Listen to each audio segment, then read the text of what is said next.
Bulanghoy, saging. Kamuting ang say.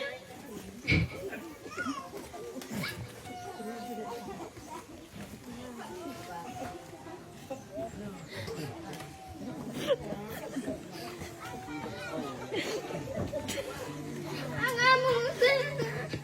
Apan sa pinabring nga pamaagi. Uy nga po ng among pangalan. Ang nagpulang ang mga friend.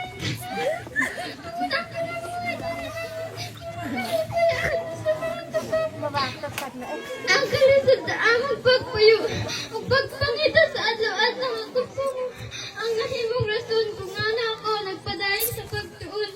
Kadili lalim nga budak ko nga walay kahibalo. Para sa ako ang edukasyon usa sa pinaka-importante nga aspeto sa kinabuhi sa tao. Kini mao ang gasa nga makahatag kanato og dakong kahigayunan para sa kaayuhan sa atong kaugmaon. Bahin man kini sa akademikong katapos, teknikang abilidad, umura nga kaisog.